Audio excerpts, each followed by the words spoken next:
Assalamualaikum warahmatullahi wabarakatuh. Mari kita diskusi tentang bagaimana skenario implementasi peran dan fungsi manajer, khususnya manajer ruang rawat, pada standar mutu dan keselamatan pasien.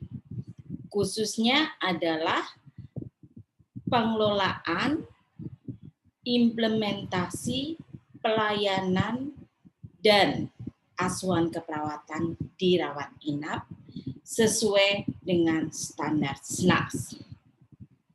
Ya, bahwa seorang kepala ruangan harus mampu mengelola. Yang pertama adalah dari sisi pelayanan dan juga sistem asuhan keperawatan. Dari sistem pelayanan, seorang kepala ruangan harus memastikan proses asuhan keperawatan dilandasi dengan suatu pemberian asuhan yang berbasis hak pasien dan keluarga, jadi mengedepankan hak pasien dan keluarga, juga memenuhi standar dari sasaran keselamatan pasien, pencegahan dan pengontrolan infeksi, kemudian juga seluruh asuhan itu akan didokumentasikan di dalam suatu sistem sesuai manajemen informasi dan rekam medis.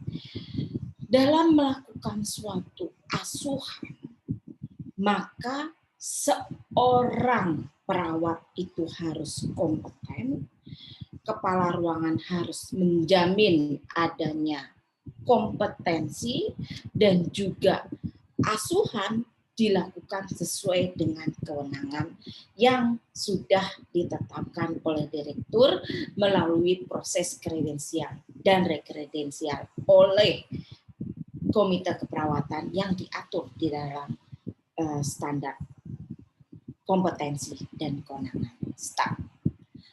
Dalam pelaksanaan sistem asuhan juga diatur tata kelola rumah sakit atau di standar TKHS ini, terutama pada bagaimana kualifikasi, uraian, dan tugas kewenangan dari kepala ruangan, bagaimana proses pengarahan, kemudian metode penugasan, pengorganisasian, struktur organisasinya.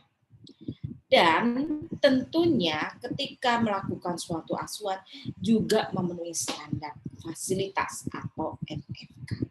Baik, kita akan masuk pada pengelolaan sistem asuhan keperawatan. Dan kepala ruangan harus mulai dari posaknya. Jadi dari mulai regulasinya ada, kemudian bagaimana perencanaannya, kemudian pengorganisasian, kemudian pengarahan, kemudian juga kontrol. Di dalam unsur pengorganisasian termasuk bagaimana rentang kendali dari masing-masing staf. Nah, Bapak Ibu, ini adalah alur dalam pengelolaan sistem asuhan yang tidak bisa lepas dari proses pelayanan, yaitu tentang organisasinya, SDM-nya, fasilitasnya, termasuk di dalam fasilitas bagaimana fasilitas untuk pencatatan di dalam rekam medis, kemudian dari metodenya harus memenuhi standar PPI, HPK, SKP, semuanya ini menjadi backbone dalam proses sistem asuhan keperawatan. Ya, ketika pasien datang, maka yang pertama adalah harus dilakukan screening. Pasien datang di rawat jalan ini bisa melalui IGD maupun melalui rawat jalan. Di dalam proses penerimaan tentunya memperhatikan suatu proses transfer, di mana di dalam transfer ini ada unsur handover, timbang terima yang juga diatur dalam standar SKP.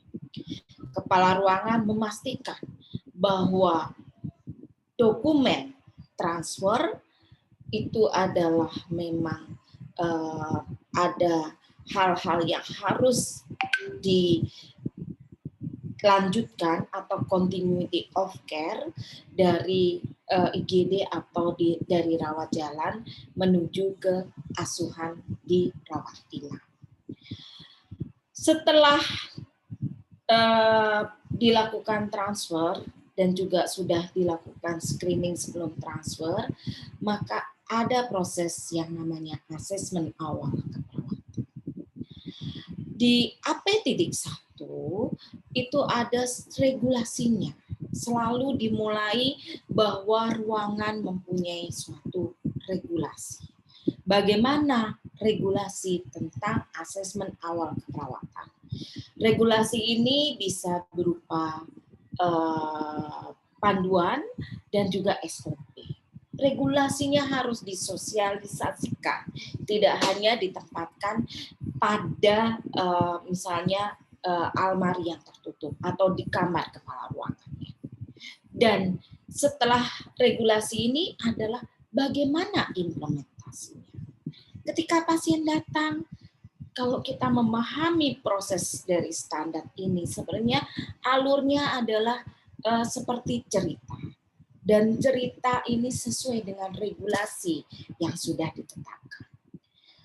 Asesmen awal pada AP1.1 EP1 menyampaikan ada diassess tentang riwayat kesehatan dan juga asesmen fisik. Kita tahu kita sudah mempunyai standar kompetensi perawat, termnya atau batasannya misalnya tentang respiratori dan sebagainya bisa mengikuti dari KMK 425. Ada respiratori, kemudian neurologi dan sebagainya, itu adalah kategori fisik, subfisiknya dari sistem, kemudian juga ada tentang bagaimana edukasi dan sebagainya. Ini tentunya harus ada panduannya. Kemudian masuk di dalam standar disampaikan minimal ada 12 item untuk asesmen, termasuk fisik, kemudian sosial, psikososial, nilai budaya, kemudian juga status fungsional, termasuk di dalam status fungsional ini adalah risiko jatuh, kemudian juga tentang screening nutrisi, tools-toolsnya juga harus diketahui, asesmen nyeri ini juga harus dipahami bagaimana tools-tools asesmen nyeri, bahwa kita tahu bahwa asesmen nyeri ini adalah mempunyai beberapa tools baik yang subjektif, bersifat subjektif itu bisa menggunakan numeric scale maupun mungkin dari ini ya visual visual scale ya, FAST ya. Namun juga ada beberapa batasan. Misalnya pada pasien demensia tidak memungkinkan untuk dilakukan secara subjektif, ditanyakan. Nah, ini ada tools-tools yang memang harus terus diedukasikan. Jadi di proses asesmen nyeri ini di AP1.5 nanti dilanjutkan pada PAP6 bagaimana implementasi asuhan nyeri. Asesmennya sesuai dengan kondisi pasien, pasien yang bisa kompeten melakukan secara subjektif dengan tools misalnya numeric scale, yang tidak juga bisa. Ada tools-tools yang memang tidak memungkinkan dikaji secara subjektif, tetapi dengan tools dengan objektif dari perawat sesuai dengan kondisi pasien. Contohnya pada pasien psikiatri, demensia, maupun anak, dan seterusnya. Seluruh hasil dari asesmen itu akan menghasilkan masalah kesehatan. Jadi yang merah-merah ini AP itu adalah standar asesmen pasien. AP 1.1, EP3 itu menyampaikan bahwa hasil dari pengumpulan informasi atau kita sering sebut I akan menghasilkan suatu analisis berupa masalah kesehatan yang kemudian juga penetapan diagnosis awal. Khususnya untuk keperawatan berarti adalah masalah keperawatan dan diagnosis keperawatan. Di AP 1.4, EP5 itu adalah diagnosis awal dan masalah kesehatan khususnya di dalam hal ini adalah keperawatan akan dilanjutkan dengan rencana asuhan. Asesmen awal ini ditetapkan kurun waktunya maksimal 1 kali 24 jam. Bapak Ibu, asesmen awal ini setelah ada proses IAR, pengumpulan informasi, analisis berupa masalah keperawatan dan diagnosis keperawatan, kemudian ditetapkan rencana asuhan. Setelah ini akan masuk pada proses pelayanannya. Kita kenal dengan standar pelayanan asuhan pasien. Misalnya, beberapa sudah saya pilihkan yang related yang ada di ruang rawat. PAP3, bahwa perawat akan melakukan pelayanan, juga memperhatikan pelayanan yang risiko. Ada beberapa pelayanan risiko ini termasuk di dalamnya adalah pada imunosupresan, kemudian juga pasien dengan risiko bunuh diri atau suicide, kemudian juga dengan pasien dengan populasi khusus.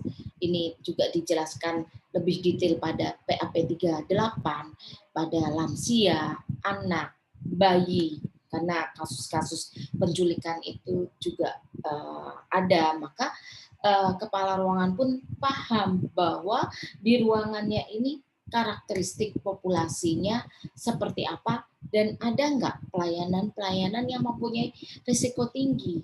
Itu harus dipahami sehingga memang di-prepare asuhannya dikelola sehingga mutu dan keselamatan bisa terjamin. Kemudian ada di PAP 3.1 yaitu tentang early warning system.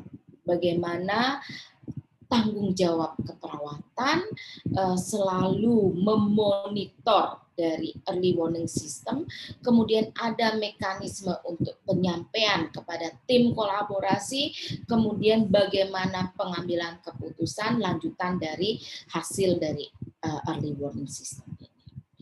Kemudian ada PAP 3.3 itu adalah tentang resusitasi, kemudian juga PAP 3.3 adalah tentang pasien-pasien yang dengan transfusi, di mana pasien-pasien dengan transfusi ini adalah sudah harus benar-benar diidentifikasi terkait benar pasien, benar produk darahnya, dan semuanya identifikasi pasiennya harus betul. Kemudian bagaimana proses monitoringnya, bagaimana pasca pemberian transfusi, dan seterusnya. Kemudian ada di PAP 3.5, ini juga masih pelayanan berisiko, tetapi lebih difokuskan bagaimana teman-teman perawat itu mampu untuk melakukan asuhan khususnya pada kasus-kasus yang menular seperti pada kondisi saat ini di COVID-19. maintenance. Nah, ini kepala ruangan benar-benar harus mengelola seluruhnya dan memahami bisnis proses dari asuhan yang dimulai dari asesmen, kemudian masuk asesmen awal, kemudian masuk pada pelayanan. Kemudian ada restraint, itu di PAP 3.7, kemudian PAP 3.8 adalah tentang populasi khusus, PAP 5 adalah bagaimana asuhan gizi terintegrasi, bahwa disebutnya terintegrasi. Artinya setelah adanya screening nutrisi, misalnya menggunakan tools untuk dewasa itu dengan MST, khusus untuk yang kompeten, mungkin yang tidak kompeten, yang tidak bisa ditanya, dan sebagainya, ada tools yang lain. Kemudian juga untuk anak, strong kit, dan didapatkan nilai misalnya untuk MST itu adalah 2 ke atas, maka ada suatu proses interkolaborasi dengan dietitian. Sudah interkolaborasi, dikoordinasikan, namun bukan berarti perawatnya stop, karena kita mempunyai asuhan untuk nutrisi. Jadi diagnosis nutrisi yang terkait cairan dan nutrisi itu banyak. Maka kita memang sangat setuju bahwa PAP 5 ini adalah gizi terintegrasi. Dari gizi akan mengatur dietnya seperti apa. Dari keperawatan bagaimana kebutuhan nutrisi ini bisa benar-benar akhirnya memenuhi kebutuhan nutrisi pasien. Misalnya kalau pasiennya sedang sedih, maka perawat akan mendampingi, perawat akan memotivasi sampai makanan ini benar-benar asupannya masuk pada pasien. Jadi memang terintegrasi, bukan hanya menyerahkan pada gizi. Kemudian asesmen nyeri dilanjutkan dengan pelayanan nyeri, tadi sudah kita sampaikan tools-tools baik yang subjektif maupun objektif, kemudian kapan harus dikolaborasikan, di level berapa, ini tentunya harus diterjemahkan di dalam suatu regulasi, kemudian diimplementasikan. Kemudian di PAP 7 dan juga 7.1 adalah bagaimana asuhan terminal, dari asesmen untuk pasien masuk pada kondisi terminal, asesmen lanjutannya, dan juga proses DM-nya. Proses do not resusitasi bukan berarti selesai asuhannya. Yang tidak dilakukan adalah ketika kondisinya ada perburukan, tidak dilakukan resusitasi. Tapi asuhan secara umum, bagaimana nutrisinya, bagaimana tentang cairan, kebutuhan dasar itu tetap dipenuhi oleh perawat. Dan ada juga asuhan yang ada kolaborasinya, yaitu di PKPO, di mana di sana dalam pemberian obat memperhatikan lima benar dan sebagainya. Kemudian juga di PAB itu ada persiapan saat pra bedah atau praoperasi, itu juga menjadi tanggung jawab perawat. Bapak Ibu, kalau kita lihat begitu banyak proses asuhan keperawatan ini setelah masuk di pelayanan, maka sebenarnya kepala ruangan itu harus benar-benar memahami bisnis proses yang ada dalam proses keperawatan ini sesuai dengan standar kompetensi keperawatan, sesuai dengan undang-undang keperawatan, dan kalau diterjemahkan dalam suatu proses alur yang ada di standar akreditasi SNAS, ternyata memang sejalan. Jadi sebenarnya tidak ada akreditasi pun kita terus melakukan, dan jangan ini dilakukan kalau hanya menjelang akreditasi. Kepala ruangan harus dari mulai memastikan di regulasi itu ada. Kemudian juga bagaimana proses perencanaan yang dimulai dari asesmen awal. Dari mulai melakukan pembagian pasien, ini masuk di pengorganisasian sesuai dengan kategori pasiennya, kemudian bagaimana melakukan pengarahan saat proses asuhan, kemudian supervisi, dan juga penilaian kinerja klinisnya. Itu itu harus dilakukan. Kalau tidak, siapa yang mengendalikan? Siapa yang akan memastikan bahwa asuhan keperawatan ini memang aman dan juga bermutu? Sampai pada proses pelayanan dan asuhan pasien. Di dalam proses pelayanan dan asuhan pasien, di keperawatan sesuai dengan SIKI mempunyai empat tahapan. Yang pertama adalah monitoring, kemudian juga secara terapeutik. Jadi monitoring itu atau observasi, kemudian secara terapeutik itu adalah asuhan yang bersifat mandiri. Jadi tidak benar kalau menyampaikan bahwa keperawatan itu adalah perpanjangan tangan profesi yang lain. Bahwa pasien yang kita kelola, kita mempunyai kewenangan, mempunyai tugas dan kewenangan, dan mempunyai asuhan yang mandiri. Dan ini adalah responsibility dalam melakukan asuhan, khususnya intervensi, adalah melakukan monitoring, observasi secara mandiri, tidak menunggu dari instruksi. Perkembangan pasien, kita yang punya responsibility, karena kita 24 jam ada di dekat pasien. Yang berikutnya adalah terapeutik. Jadi terapeutik itu adalah asuhan yang bersifat mandiri. Dari 531 kalau tidak salah ya, yang ada di KMK 425, itu banyak asuhan mandiri. Jadi misalnya pasien dengan gangguan pernafasan, dengan diagnosis salah satu misalnya bersihan jalan nafas, maka secara terapeutik itu bukan hanya sebutannya adalah memberikan oksigen, tetapi lebih ke arah bagaimana melaksanakan manajemen oksigenisasi.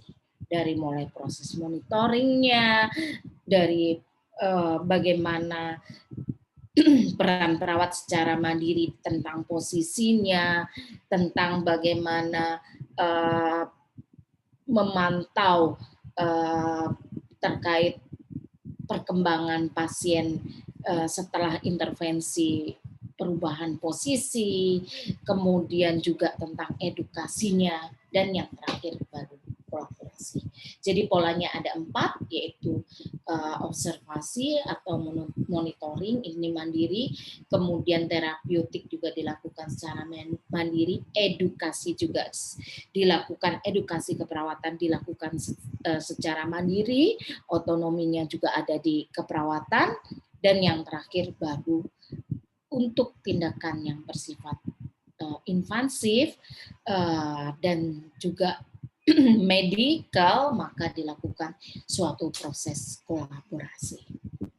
Nah, setelah implementasi, maka secara siklus akan dilakukan asesmen ulang. Ini ada di standar AP 2.1. Bagaimana batasannya untuk keperawatan? Dilakukan minimal 1 kali per shift, atau artinya apa? Boleh dilakukan lebih dari 1 kali karena disebutnya adalah atau sesuai dengan perubahan. Dan semua asesmen ulang ini dicantumkan atau dicatat di dalam rekam medis. Inilah masuk menjadi backbone adalah standar MIR. Kemudian asesmen ulang ini mempunyai makna yang sangat besar karena memang di dalam terminologi interkolaborasi profesional, asesmen ulang ini dimasukkan di dalam CPPT atau catatan perkembangan pasien terintegrasi.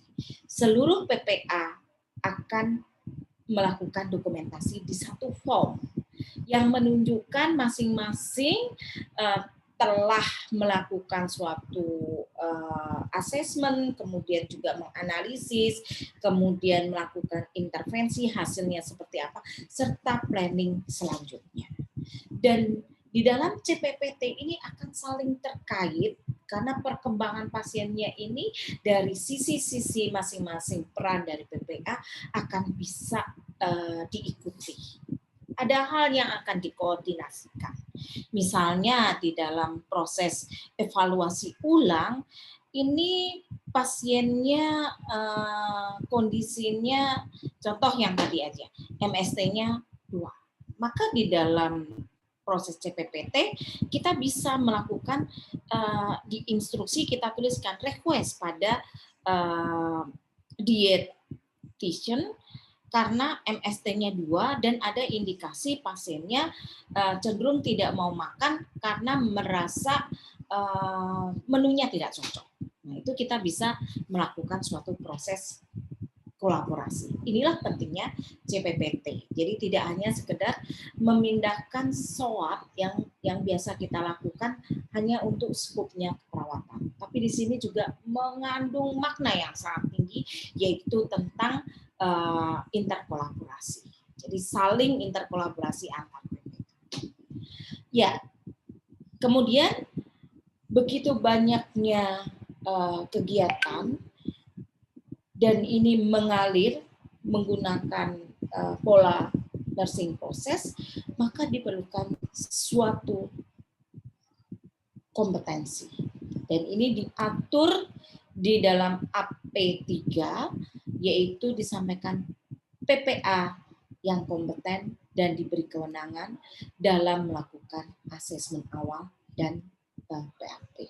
Ini juga dikuatkan di dalam standar KKS tentang kredensial dan rekredensial serta OPPE, penilaian kinerja profesional. Kita tahu di AP.2 dan AP2 EP3 ini dilanjutkan adanya klausul bahwa ada suatu proses asesmen ulang yang diintegrasikan. Dan juga selain hasil asesmen, rencana asuhan pun diintegrasikan. Sehingga memang esensi adanya clinical pathway terintegrasi langsung juga diimplementasikan di dalam proses asuhan. Kita tahu ini terus selalu berputar sesuai dengan clinical pathway, target hariannya apa, sampai akhirnya pulang atau pindah ruangan atau meninggal dengan damai. Arahnya semua yang dilakukan oleh nurse, oleh perawat adalah patient center care. Demikian yang bisa saya sampaikan, kuncinya bahwa manajer ruangan memastikan semua dari nursing proses ini berjalan sesuai dengan regulasi undang-undang keperawatan, sesuai dengan standar kompetensi keperawatan, dan juga standar akreditasi. Kalau ini sudah dijalankan tiap hari, maka sebenarnya kita sudah sangat siap untuk dilakukan evaluasi internal. Demikian juga bukan masalah, oh sudah dilakukan akreditasi, sudah pas dan selesai. Tidak, ini adalah suatu terus-menerus kegiatan yang menyampaikan bahwa perawat, nurse itu profesional. Perawat, nurse itu melakukan asuhan keperawatan secara profesional, menjamin mutu dan keselamatan pasien. Demikian yang bisa saya sampaikan peran dari kepala ruangan dalam pengelolaan pelayanan dan asuhan keperawatan di level rawat inap sesuai dengan standar SNAPS 1.1. Terima kasih. Wassalamualaikum warahmatullahi wabarakatuh.